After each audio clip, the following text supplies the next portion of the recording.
একজন মুমিনের জন্য তার প্রতিটি কাজের মধ্যে, তার প্রতিটি ইবাদতের মধ্যে ইখলাস থাকাটা হচ্ছে সবচেয়ে বেশি ইম্পর্টেন্ট।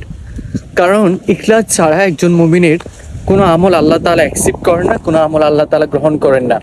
এখন আমাদেরকে ফার্স্ট অফ অল বুঝতে হবে ইখলাসটা কি এবং ইখলাসের ডেফিনেশন কি, ইখলাসের সংজ্ঞা কি। What is the definition of ইখলাস? ইখলাসের সংজ্ঞা কি, ইখলাস কাকে বলে?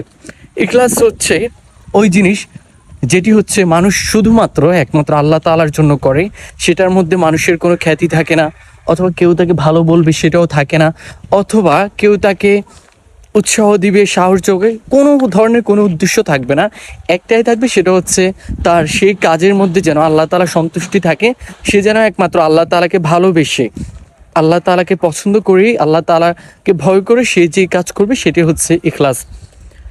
এবং এই ইখলাস দ্বারা আপনি যেই কাজ করবেন সেই কাজ আল্লাহ তাআলার কাছে বেশি পছন্দনীয় হবে, বেশি অ্যাকসেপ্টেড হবে এবং বেশি সেটি গ্রহণযোগ্য হবে।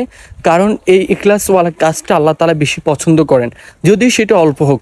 কিন্তু আপনি যদি ইখলাস ছাড়া কোনো কাজ করেন, আপনি যদি আল্লাহকে সন্তুষ্ট করা ছাড়া কোনো কাজ করেন, যেমন আপনি নামাজ পড়েছেন অন্যকে আঘাত করার জন্য, আপনি নামাজ পড়েছেন অন্যকে বেনামাজি বলার জন্য, তাহলে আপনার এই কাজ কোনো দিন ইখলাসওয়ালা কাজ হবে না, বরং এই কাজ আপনার আরও গুনাহ বয়ে আনবে। অথবা আপনি রোজা রেখেছেন, আপনি কাউকে বেরোজগারি বলার জন্য, তখন সেই কাজও আপনার আল্লাহর কাছে পছন্দনীয় হবে না, বরং সেই কাজ দ্বারা আপনি গুনাহের সম্মুখীন হবেন। অথবা কেউ হজ করেছে মানুষকে দেখানোর জন্য, মানুষ তাকে হাজী সাহেব বলবে, অথবা মানুষ তার সুনাম করবে, তাহলে সেই কাজ তার জন্য ভালো বয়ে আনবে না, অথবা তার জন্য সওয়াবের কাজ হবে না। এই জন্য আপনি যেটাই করুন সেটা হোক অল্প, কিন্তু তার মাঝে ইখলাস থাকা প্রয়োজন, তার মাঝে নিয়তটা শুদ্ধ থাকা প্রয়োজন, একমাত্র আল্লাহকে সন্তুষ্ট করার জন্য সেটি করতে হবে আমাদেরকে।